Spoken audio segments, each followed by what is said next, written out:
Folks, hello. So sorry if you tuned in at 0200 Zulu to see leg 2. What happened basically was I had a little blue screen of death action with my machine, and so yeah, it was it was a full restart. So we're a little late getting going here, but that's okay. I think we'll still have some fun tonight. If you're just stumbling in and you're wondering kind of what's going on, well, we are flying what is known as the Blue Spruce route. It is a route that World War II pilots would fly when they needed to go from North America over to Europe.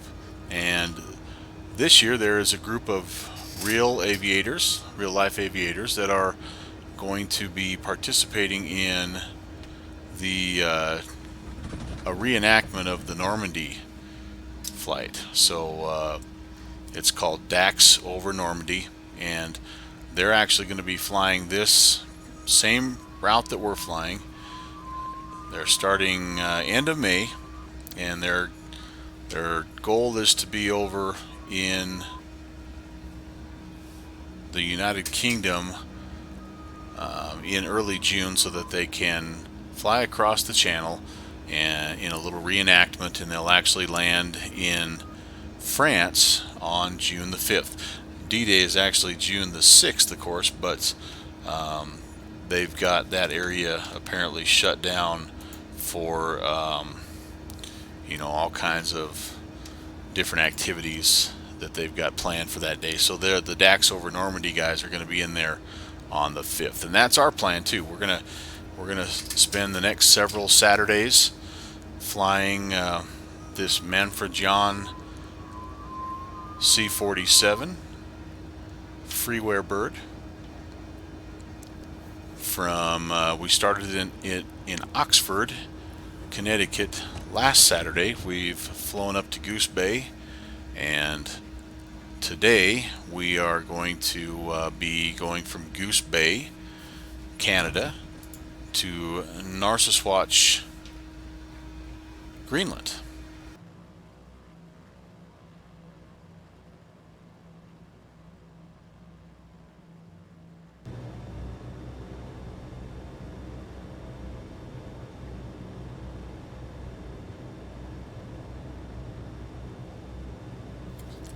So some things that I've learned as I've been researching this flight, and again trying to pay homage to the way that the guys did it back in the World War II era. The first thing that I realized is that even this version of the C-47 has some avionics that were not available back in the 1940s. And so right away, you kind of limit yourself in terms of how much you can actually simulate. The other thing that made it tricky is not everything is simulated in this aircraft as it is, and so there's components like these pieces up here are where the autopilot is found in some of the versions of the C-47. I do also know that they've kind of got a few things down here that also simulate that, and so there's just some things again that are and aren't. And I do really like this airplane. It's amazing. Considering it's freeware, it makes it even better. But there's just some things that aren't simulated. That again, it makes it kind of tricky to be 100% authentic to what the guys in the World War II era would be able to experience. We talked also about the fact that there are some tools that do a nice job of simulating, like star and sun navigation, but I'm not real comfortable messing with config files at this point in time, and I'm also not super comfortable with using those tools to navigate anywhere, especially not on a live stream. Yeah, so there's a few things like that going in. I knew we're gonna force us to make some decisions. Now the other thing that I learned kind of by the hard way is that there's things like VORs aren't simulated in this plane outside of the United States, and so in the first stream we navigated Slant Alpha like a champ and right all the way up until we got to the U.S.-Canada border, and then all of a sudden our gauge just didn't work.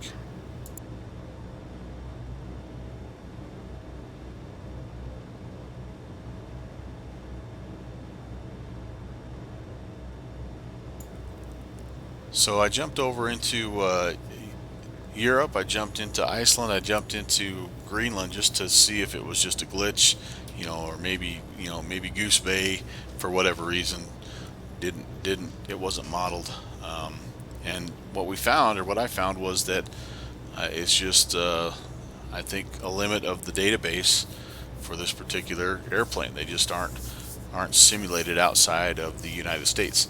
Now some of the ILS frequencies are simulated, so if you can get close enough, you can pick up runway and use that if you need to. But it's just kind of some interesting challenges that you find along the way when you do something like this, and but it makes it that much more interesting, because then you have to find creative solutions to the problem. All right, let's just take a quick peek at our map. It already looks like we're out over the open ocean, I know, but we're just actually cruising through the middle of Lake Melville.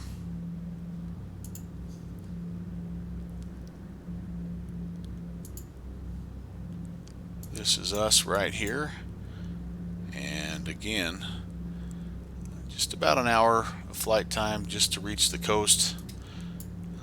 Then about another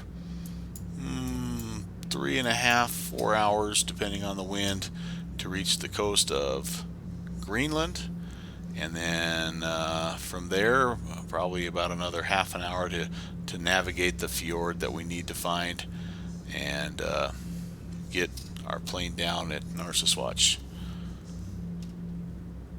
So should be fun. Hopefully it'll be very uneventful.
FSX 737 Pilot X checking in, asking are we carrying paratroopers, and yeah, no, not yet. I do think this thing is modeled to, like, you can do para jumps, but I haven't been able to figure out how to do it. But it's got like a couple of files that supposedly simulate that. Let me see if I can find. I mean, it has, like, you can open that door in flight and all that good stuff. But I don't know, again, I haven't been able, I was just happy to get it up and running with the upgraded sound kit and everything. And I just figured at a certain point, I got a couple liveries in there that I wanted, and I'm like, I'm not going to push it. I'm going to just kind of be satisfied with what we've got, and just enjoy it as it is. So anyway, yeah, maybe for the 80th anniversary here in 5 years, it'll be a little easier for guys like me to figure out how to simulate the parajumpers, the paratroops.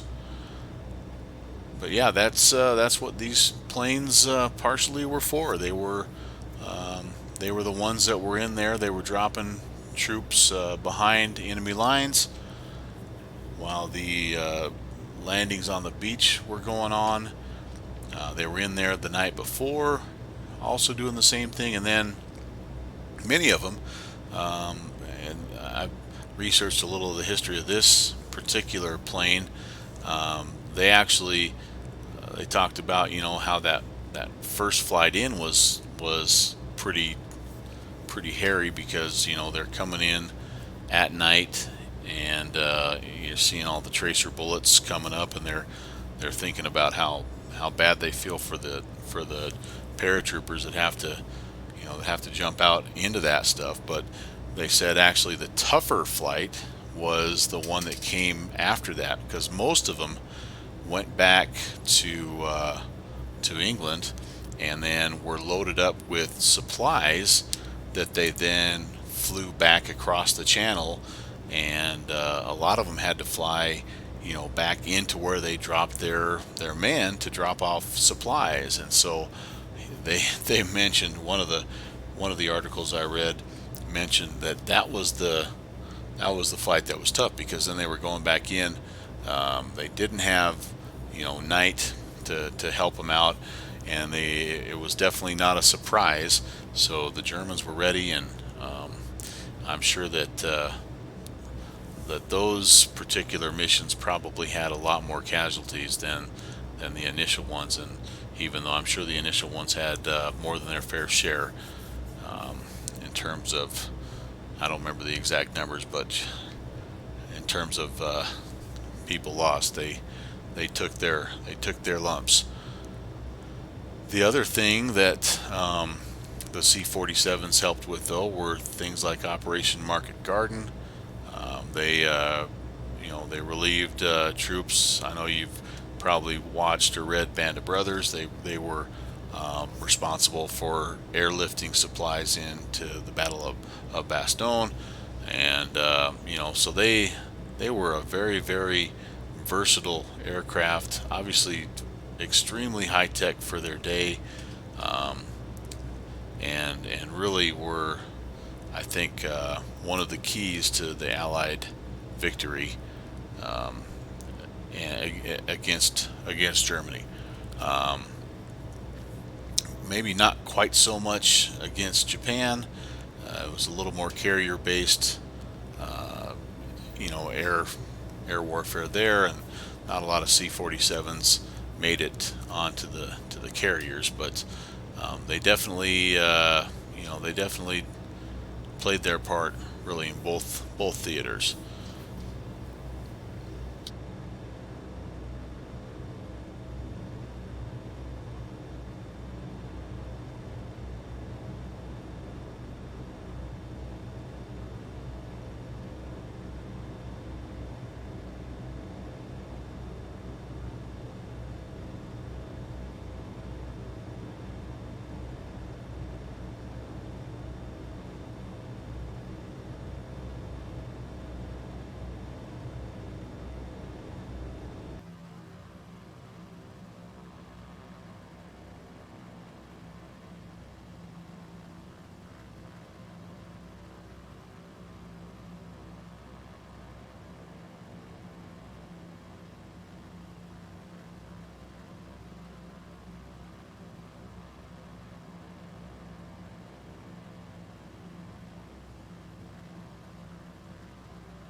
So one of the links that I will share with you upon conclusion, I don't have this linked right now, but it'll be in the description, is a good old-fashioned bubble sextant and how to use that. And I've been messing around with that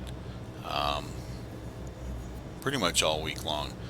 It was actually shared with me by a guy named Matthew Larson, who is a member of the Boston Virtual Air Traffic Controllers, and he pointed me in the direction of a video by the name of AJ Crowley.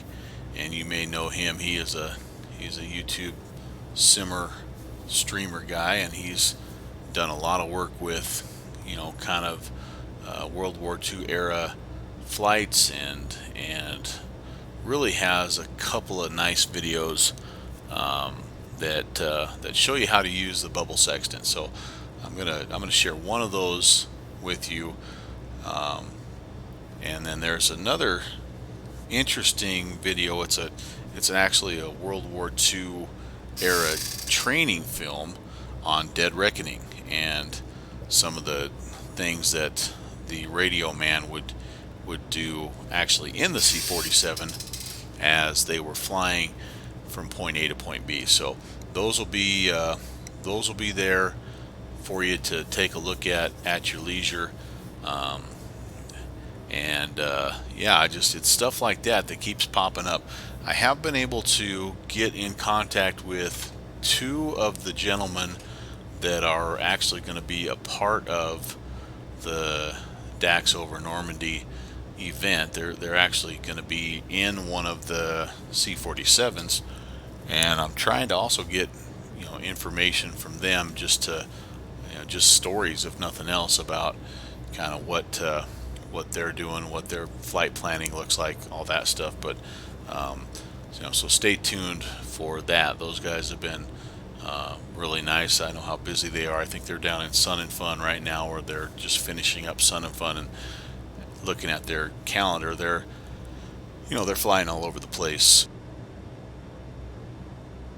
trying to promote the event and raise money, and enlist volunteers and things like that. So for them to reach out to me, it was pretty cool. But those resources again will be made available. I did also put in last week's video a link to a nice drift calculator tool that I came across, as well as a journal article. The journal article is actually only from 2014, but it's entitled "Navigating the Old Days," and so that's it's got some neat information as well. But all right, hopping back outside, we're just about getting to where we're not going to have much to look at, so we might as well take advantage of it while we can.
I'd say we're getting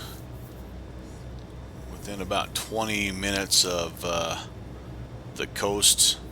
We'll actually hit some kind of neat hilly terrain here on the far eastern edge of Lake Melville.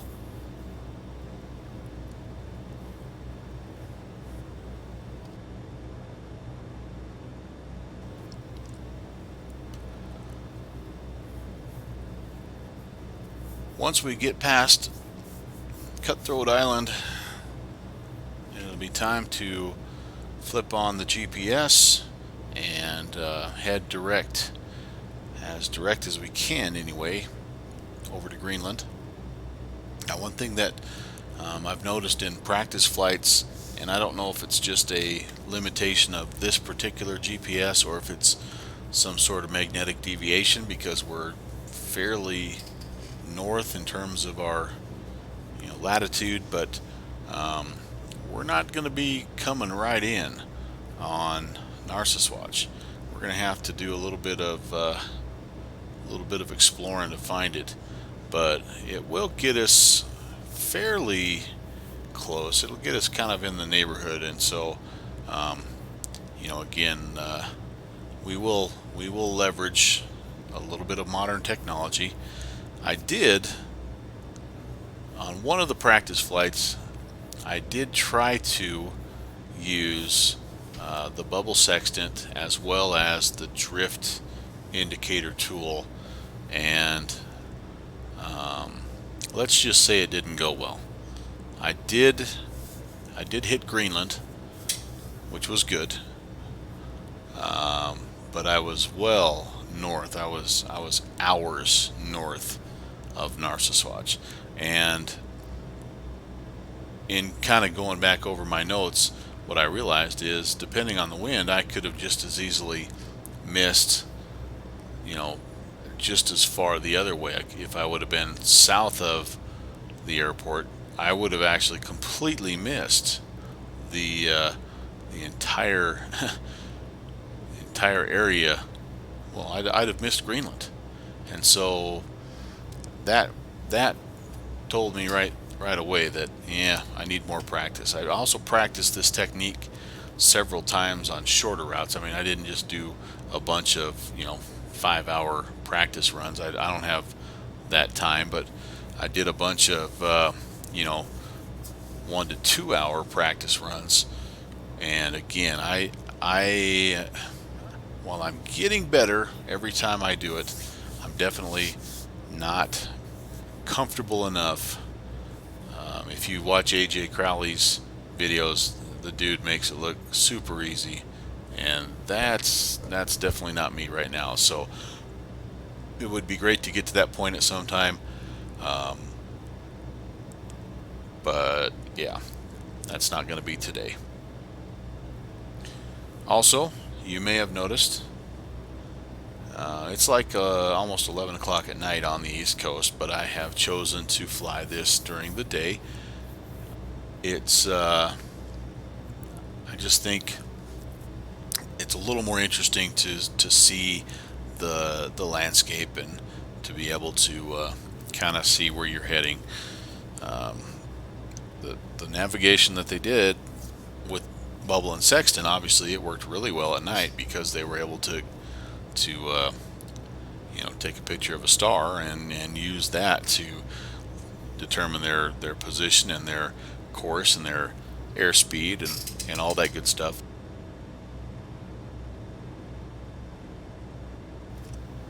I'm merely doing it for the aesthetic value. I just think it looks better during the day. I like to be able to see the land.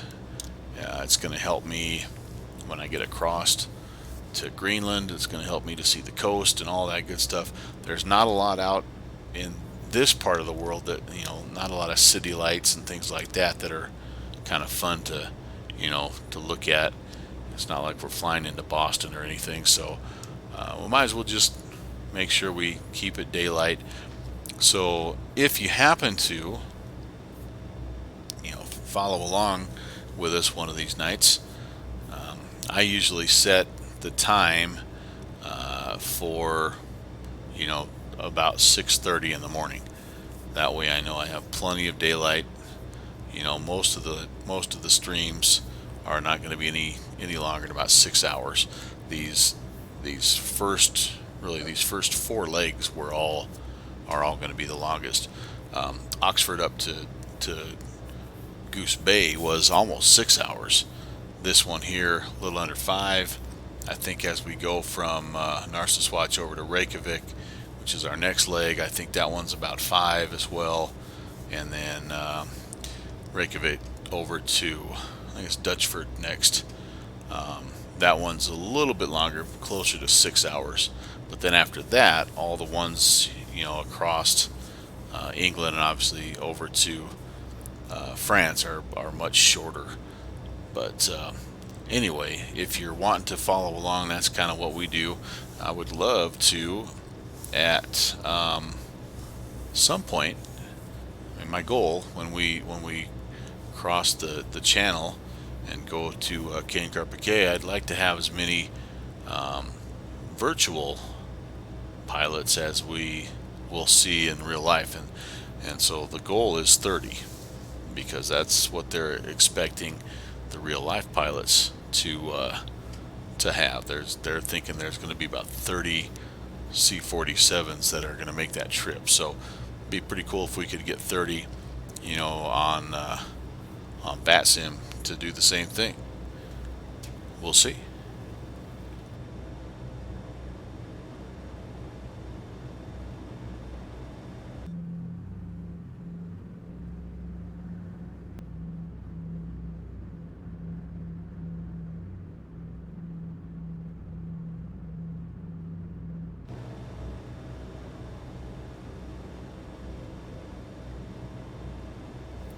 Just about an hour in, 53 minutes.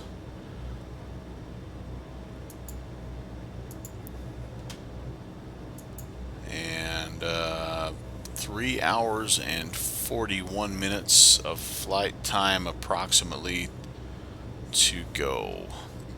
We should be in Greenland about 0700 Zulu.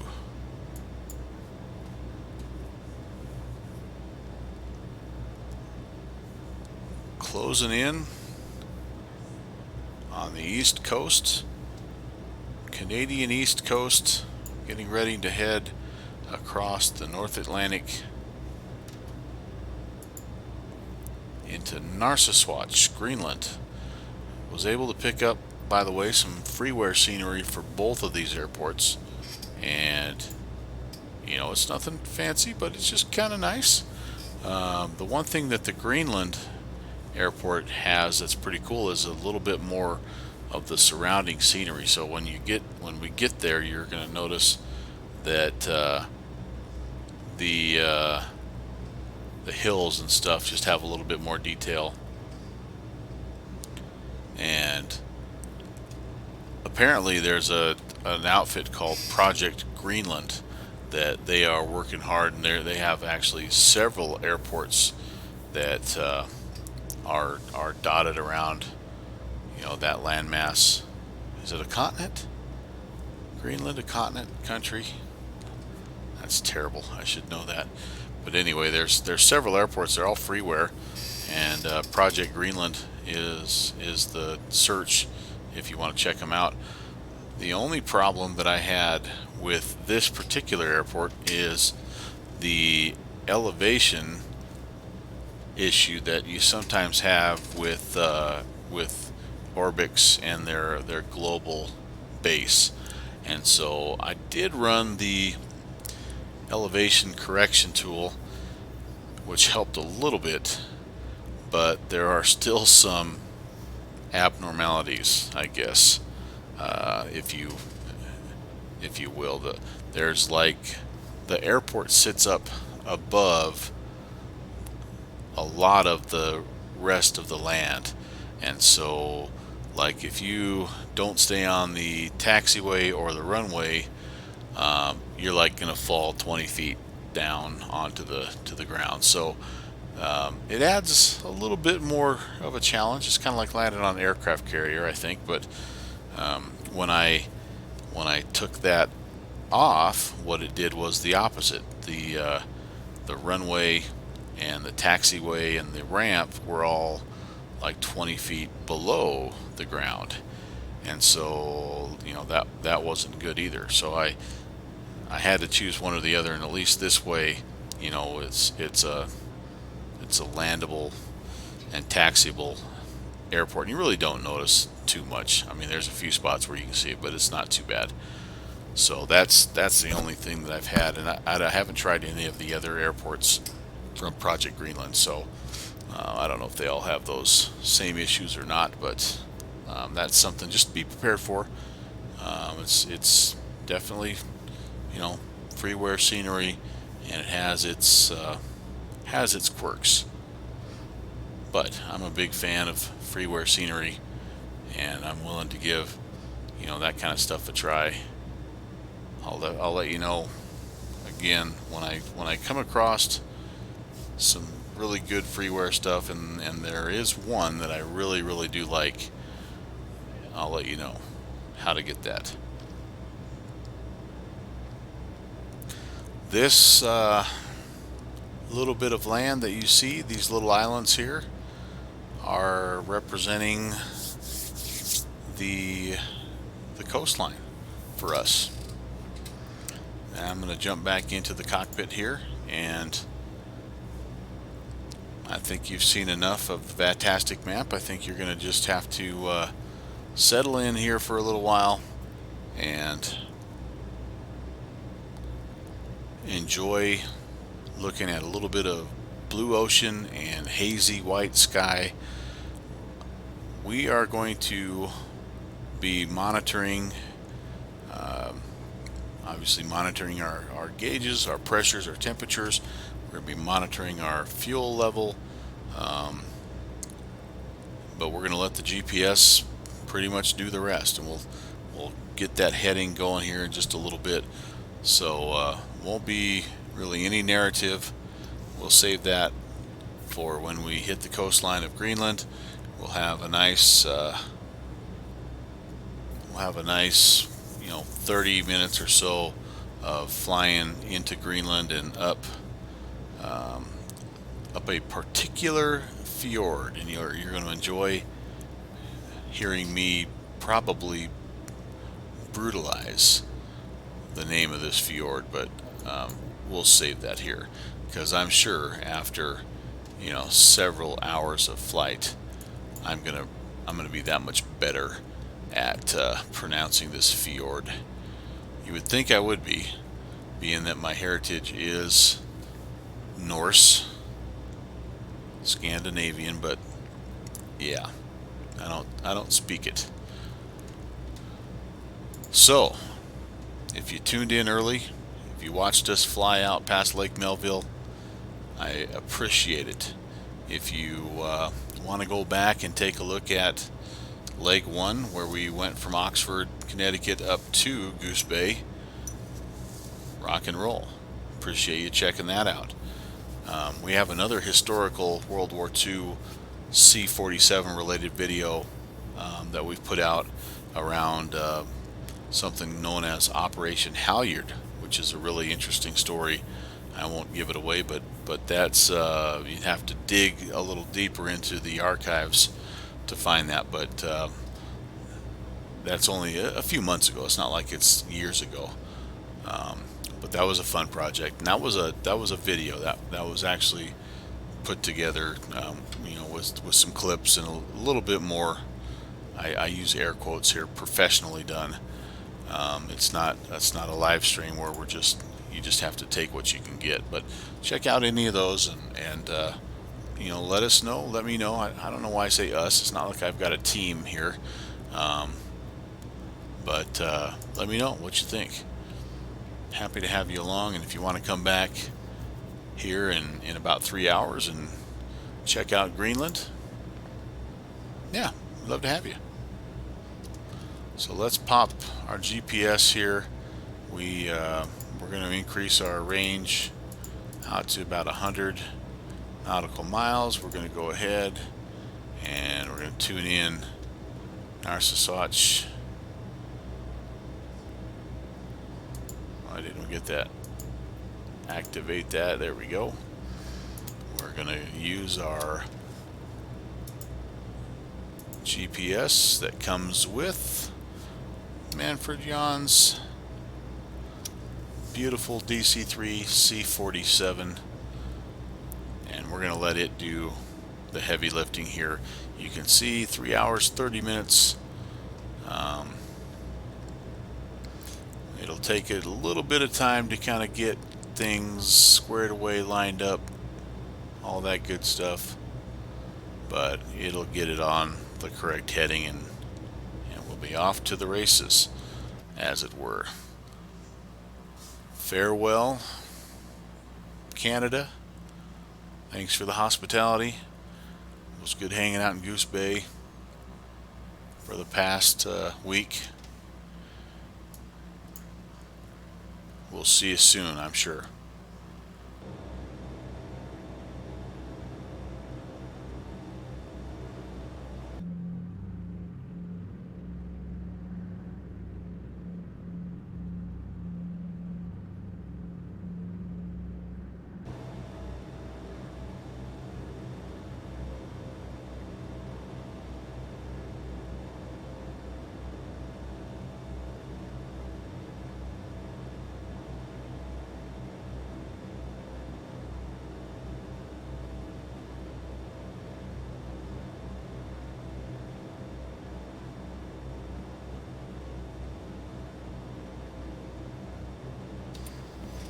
Just starting to see the coastline making its first appearance over there. You can see the white covered landscape, some icebergs, I'm sure, over there as well.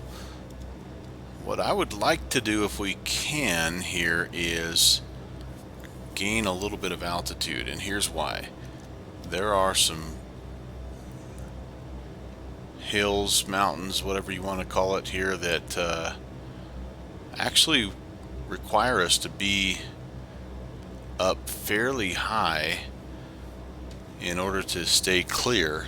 Now, I don't know if we're going to be able to get all the way up to 5,500, but actually the initial approach fix for a circling RNAV approach, and again, we can't do RNAV, so we're not trying, but it gives us a little bit of a feel for the terrain in the area, and that initial approach fix is actually, you're supposed to be at 5,600. There's a final approach fix there at 4,300, so we're going to try to climb up to as close as we can here. I'm going to give us a little bit more power since we're not cruising anymore. We'll kind of go back to climb power. We don't want to get too slow here. But the other reason why we're going to do it is that to find that correct fjord that we're supposed to head into, it's sort of nice to have a little bit of a bird's eye view. There's two fjords that look very, very similar as you make your approach. Well, there's many. Here's again kind of what we're looking at. We're out here somewhere. We've got this guy, we've got this guy, we've got these little kind of narrower ones. This one's not super wide, but it's actually the one that we need. It's the one that traces us all the way up into Narsarsuaq. So if we could get up a little higher, this one here is a little bit wider and kind of, I think, more inviting. This one here hides from you a little bit, and then of course if you go down too far you get this bigger, wider opening, yeah, that takes you nowhere. So let's see if we can get ourselves up. Maybe we can't get all the way to 5,500. It depends on the cloud layer here, but at least if we could get up around 4,500 or so, might help get our bearings. So yeah, that could potentially be, let's just flip back over here. This could potentially be the wrong fjord, and this one could be the right one, but there's another one down here as well. It's really hard to see at only 4,000 feet. So the other thing is, if we get up high enough, if we get up to 5,500 feet and we head down the wrong fjord, we're high enough then that we can sidestep and get where we need to be. I would tend to believe that that's not the right one, just because our GPS is telling us that we're still north of where we're supposed to be. So I'm thinking that it's going to be this guy here, or potentially this guy over here, that we need to look for, or that we need to head up. So we're going to go ahead and just bump it about 5 degrees, and I actually think we'll shoot just for that little landmass right there. And once we get in, you know, it's pretty clear. The one that we want starts to widen out, and you know, kind of ends up in a little bit of a bigger lake. And by the time you get to the lake, you can see the airfield, and you know, it's pretty clear if you've made the right choice. If you've made the wrong choice, you kind of go and then all of a sudden you see you know, terrain closing in on you, and yeah, then you have to problem solve. So, you know, we're still a little north. So yeah, this guy here it feels to me like, of course, every time you practice this, it looks a little bit different, but it does feel to me like the one that we need is guarded by a little island out front. Of course, I say that, and those guys are guarding something too, and it's been a long flight. It's late at night. You just never know. But visibility looks pretty good right now. Now it's kind of hazy over there. You can see there's a pretty good size mountain range right there that we don't want to run into, obviously. So but at least for now, I think we're okay to climb to 5,500, and that should help us just kind of take a peek, take a look around here, and see which one of these little chutes we need to head up in order to find our airport.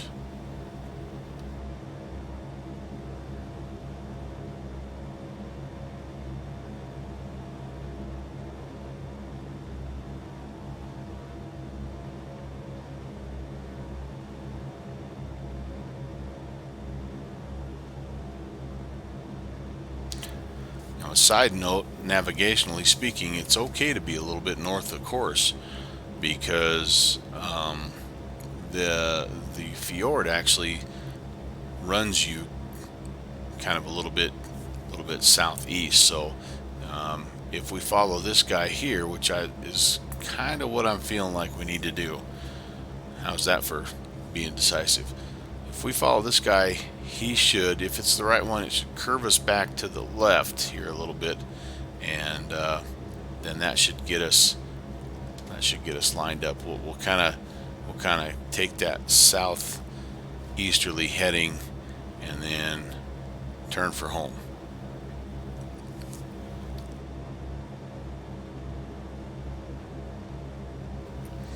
Sorry, my voice is kind of giving out here, even though I haven't done a lot of talking.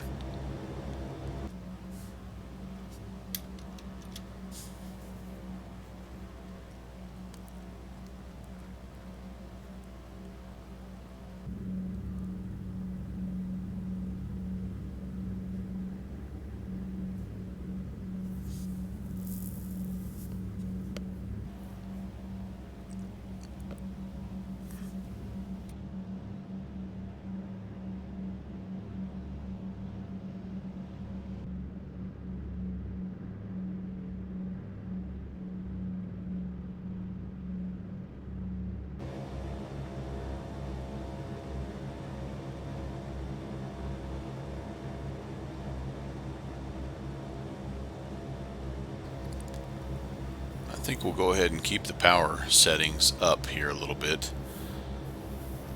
If we have to, as kind of an emergency, we can climb, and if we get above 6,000, we're pretty well above everything.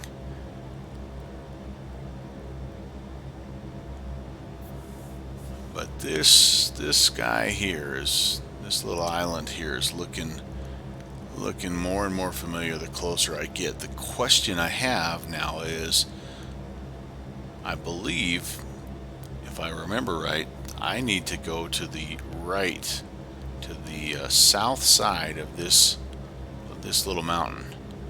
If I go to the north, I'm going to be on the wrong path. So we're going to plan to stay to the right, and it's looking better and better the closer we get. Or maybe it's just me wanting it to be the right course.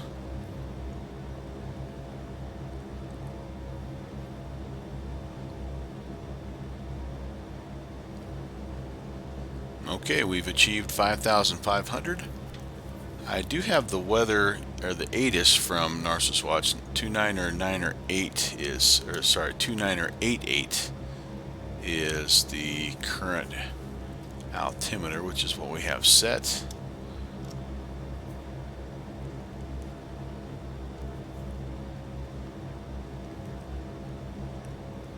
Yeah, I think that's where we need to head.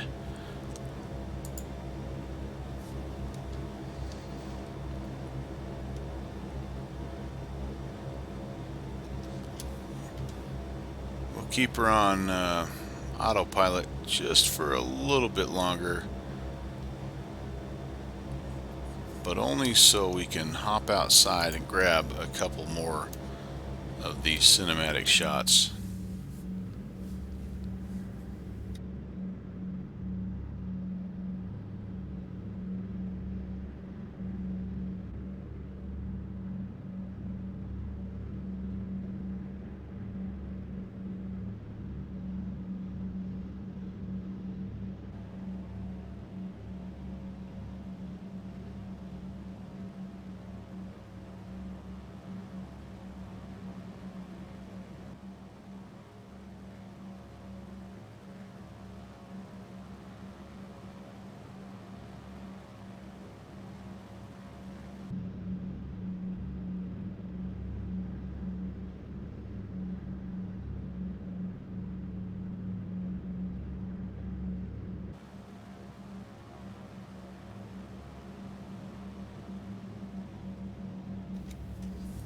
Never thought you'd be so glad to see chunks of ice floating in the ocean, did you?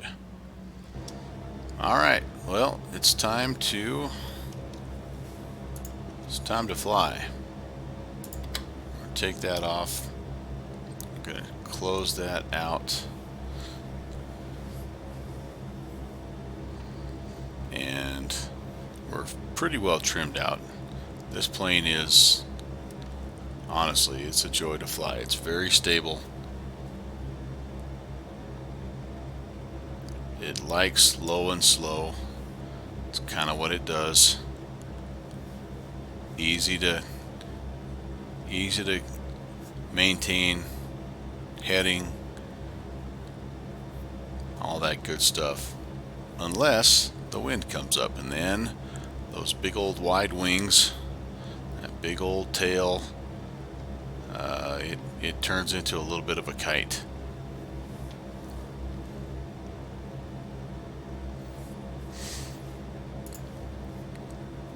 Winds 250 at 4. Like I said before, we would be perfectly fine coming in on runway 6 if we wanted to. And you know, if we identify the field soon enough and I'm able to descend soon enough, maybe we will do that. The airport is only 211 feet, so I mean we have to cut a pretty good chunk of altitude here in order to get where we're wanting to go. So we'll just see if we've identified the correct fjord, Eric's Fjord. Then we may be able to bring it in straight in runway 6. Otherwise, we might have to do a little bit of a right-hand traffic pattern. I don't know that I'm going to be able to see anything this far out. I think it's around that corner that we're wanting to go.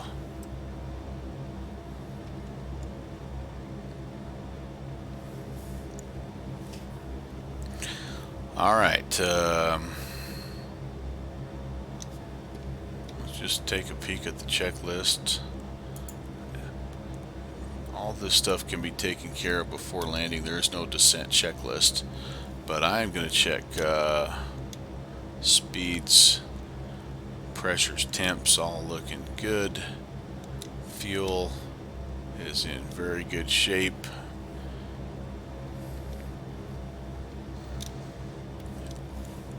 Not in icing conditions, so we'll turn those off.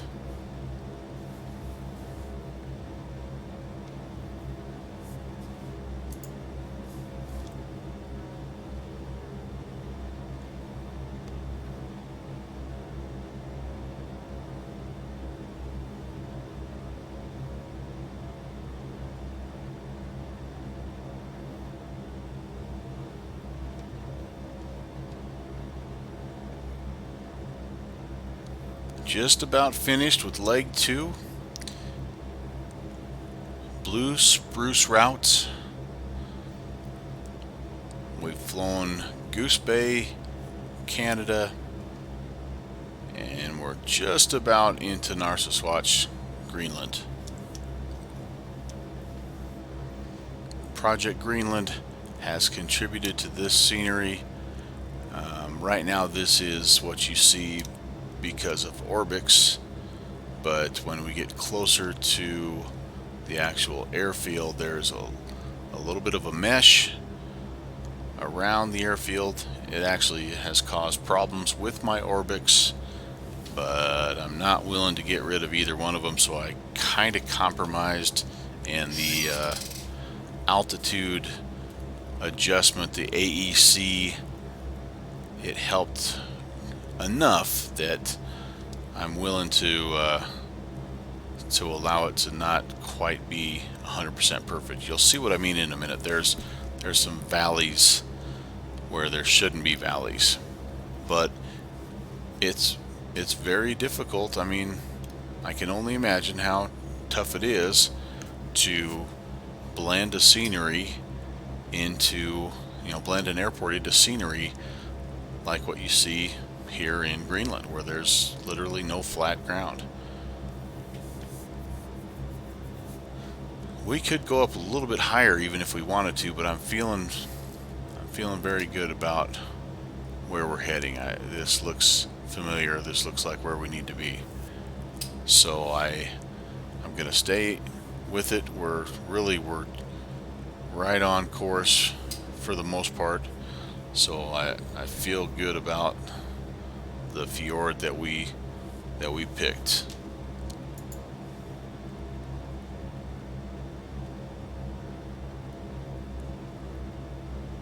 Tuneyarvik Fjord. If you are from Greenland and you're watching this, and I am absolutely butchering that, I am sorry.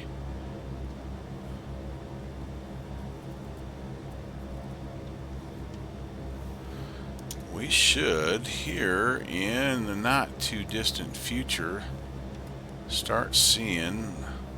We may have to get around that corner just a little bit yet. It's not really super visible until you start heading around the corner.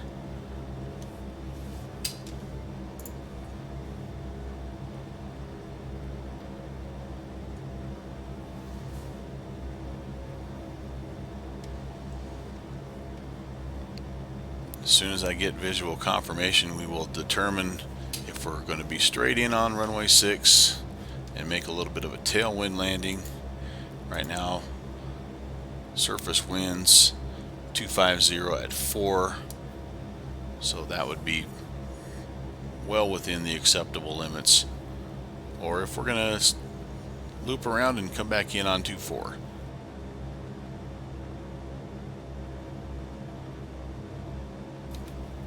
you've got time to kind of figure that out.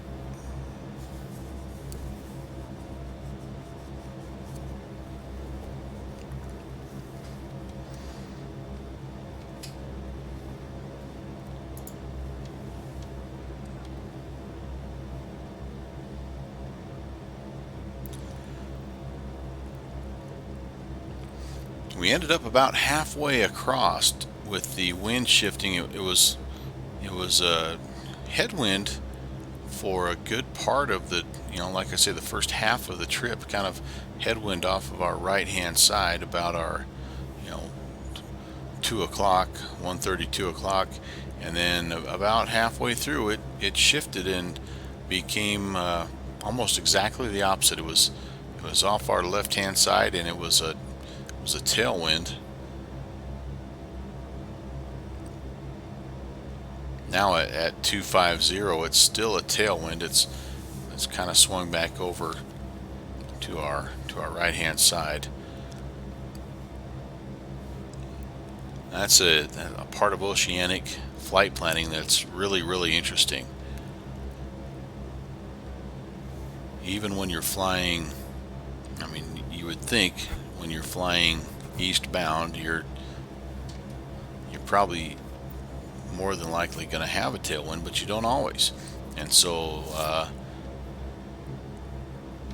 there are actually services out there that will measure wind data for you and determine what the correct routes are, what the correct altitudes are, and then when you are ready to fly out across the ocean, you pick one of those tracks, the track that you think is going to be most beneficial to you.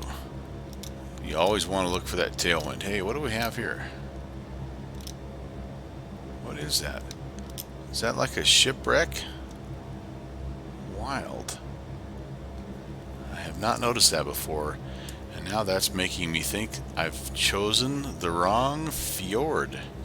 I would have seen that. Either that or I have been too preoccupied with other things. Well, time will tell. We will know here in the next little bit as we get around that corner right in front of us. So if you're heading eastbound, I would think it would be a little bit easier to pick a track, or there would be more options, but as I understand it, and I haven't flown westbound, but as I understand it, that they're even able to find favorable winds for those pilots that are heading back toward the United States westbound.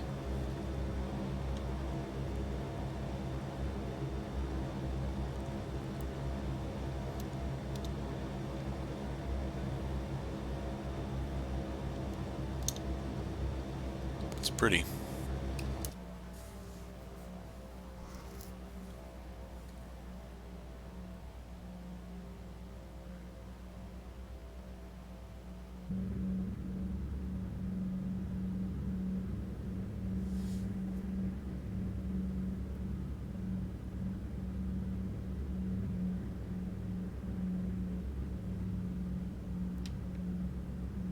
Aha. That view right there has given me a hint. I see our airport. I was heading up the correct fjord after all. Okay, so here's what we're going to do. Let's begin. Let's bring the power back a little bit here, and let's do our before landing checklist. So we want props to auto rich, propeller to high RPM. We are gonna not descend too quickly here. We want our fuel pumps to come on. We need landing lights on. Cabin signs can come on. We will start setting our flaps, and we will lock the landing gear when we are Actually, we can lock the landing gear. Sorry, the tail wheel is locked. We'll put the landing gear down when we're a little bit closer. Yeah, I think we might be able to just shoot a straight in runway 6 approach here.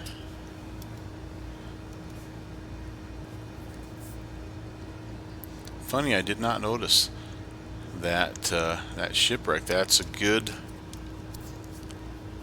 It's a good visual. It's a good confirmation. I'll remember that. You know, it's kind of hard to say. Well, just look for the one mountain, you know, or whatever. There's no road system up here. There's nothing. Look for the church on the hill like you do when you're going into Locker. Yeah, that you don't have that here. All right, let's get our speed down. We're in flaps range. Go ahead and add a notch.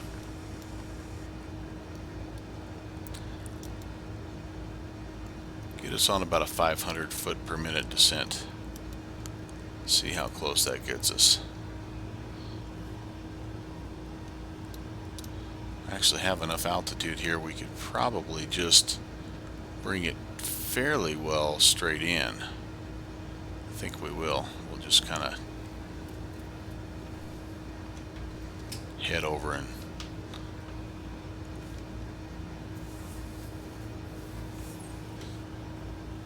kind of make a semi-final approach. There's a little bit of a town here, so you know, maybe, oh, no, I take that back. There was a, where did I see the town? Maybe it was at the other end of the fjord.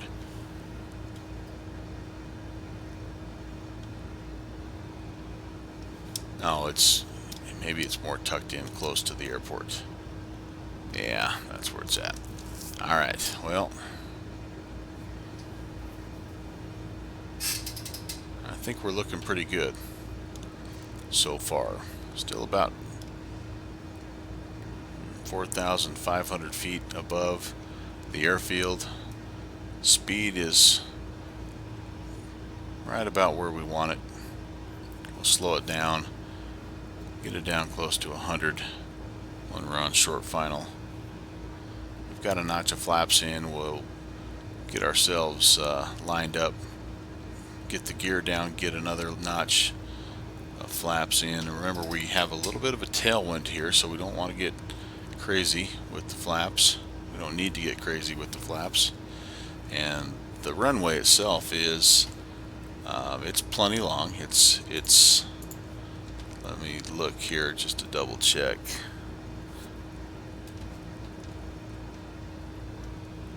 (4,300 feet). So yeah, it's plenty long. You know, it's not DIA, but we don't need a lot of room to land this thing, even with the tailwind. Last check of the weather: 48 degrees, winds 250 at 4. It's partly cloudy, 10 statute miles of visibility, few clouds, 8,700. No precipitation.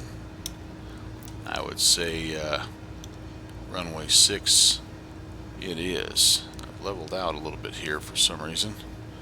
My speed's picked up, that's why.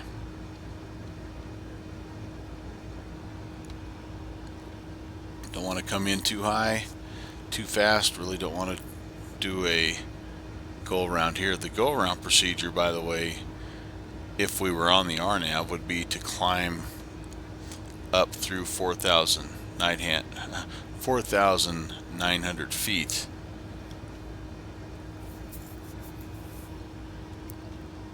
So you have to get up quick, and we're high according to the poppy lights. So we're going to go ahead and cut some speed.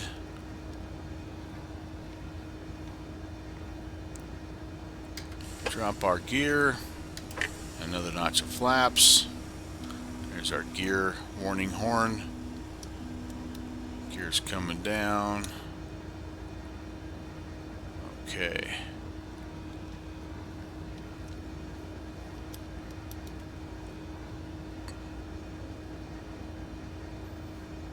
A little high still, but not too bad. need to get crazy with the descent here. Don't need to dive into it. We'll get back into it here. We're bleeding off airspeed, getting ourselves down around 100, which is going to be just about right.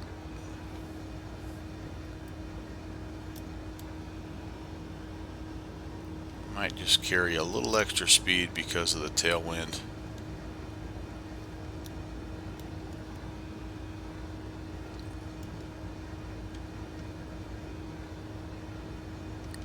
So this on this side is all Orbix.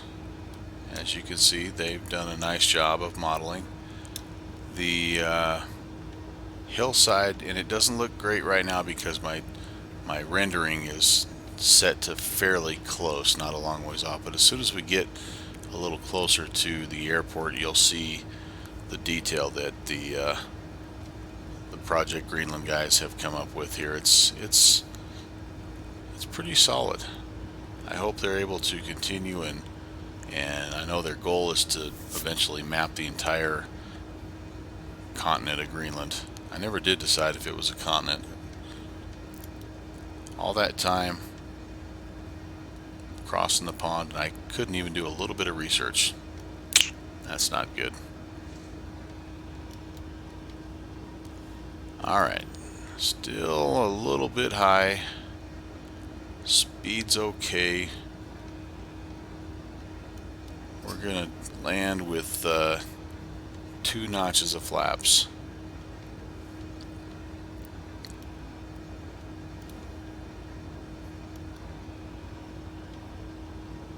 You can see the valley beyond the airfield. It's not really conducive to turning around, so if you have to come back and land on 2-4, you have to do a little bit of work.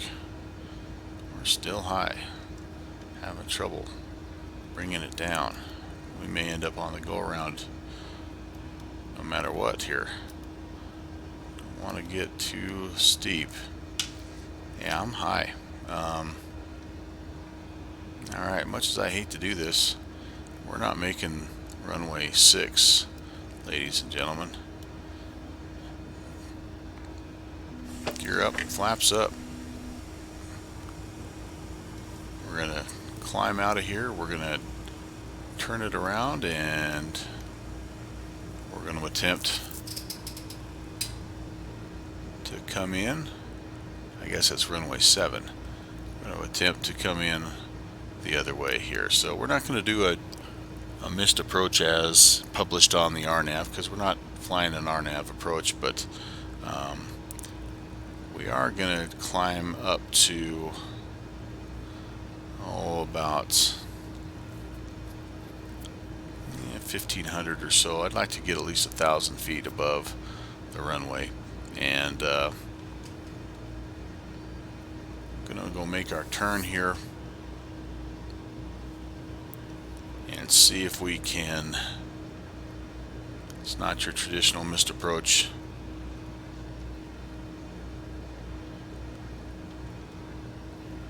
But we're going to see if we can come in the other way.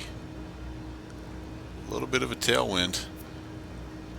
Didn't get on the descent path quickly enough. Had that 30 seconds or so where I leveled off, and that wasn't good.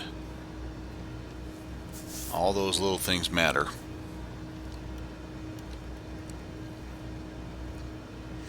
But I still think we'll be okay.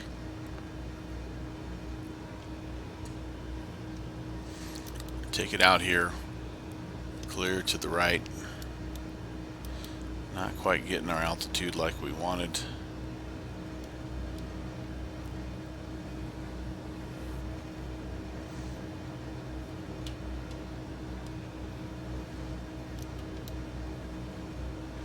Okay, let's make our turn.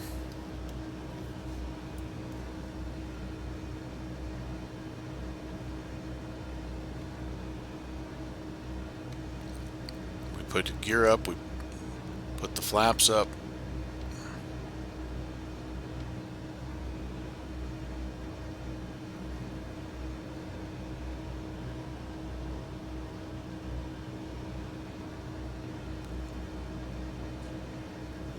Bringing it around about as tight as we can. And on the rollout, we should see runway 24, 24 or 25. Alright, there we go. Bring the power back.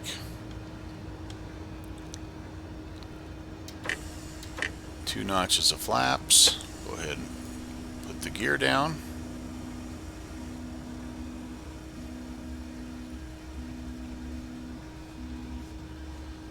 Go full flaps.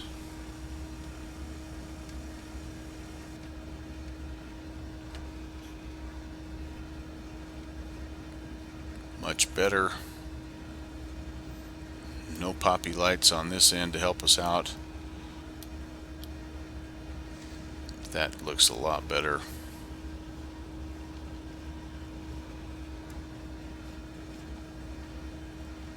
Let's see how we do here. Speed's about 90, that's okay. A little steep on the descent.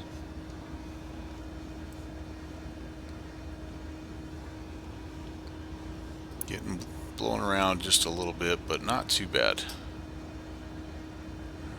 Okay.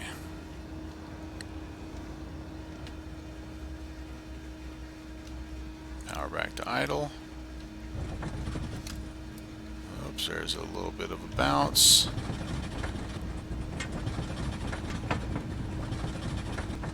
Not too bad. So, yeah, a go around. But that's okay. We probably should have came in that way anyway. Alright. After takeoff, or after landing, let's get those cowl flaps open. We get stuck in this position, in the trail position for some reason. Flaps, we can bring the flaps up. We're going to turn those landing lights off.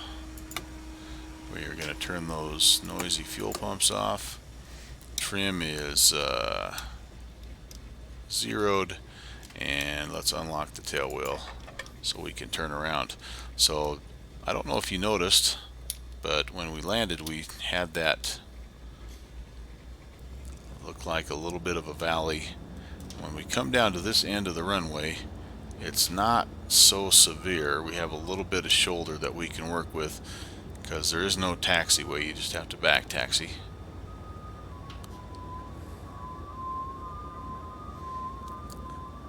But if we go too far here, we don't want to fall off the runway. Alright, that's that's not too bad. You'll see what I mean when we get up here a little bit closer. Just has a slight issue with this end of the airport. We'll have to keep it on the taxiway. Alright, well, that was another fun flight. This is a wonderful aircraft. Thank you, Manfred, Jean, and Alex Visser, and everybody else who helped create this bird. I've had a lot of fun. Looking forward to the next 4 legs of the Blue Spruce route. If you would like to be a part of it, you're welcome. Bring your friends. We're going to depart from here next Saturday. Oh boy, don't miss this guy. Don't miss. Alright. We're going to depart from here next Saturday, 0200 Zulu, and we're going to be flying to Iceland, to Reykjavik, and checking out what's happening there. It'll be about a 6-hour leg, similar to what we had today. Be a little bit of dead reckoning as we head out of Greenland, and then quite a bit of open water, and then a little bit of treasure hunt as we try to find the airfield. So, would love to have a group at some point in time, but if not, I do appreciate everybody tuning in, watching. If you've got an idea of how we can do this and make it just that much better, please leave a comment.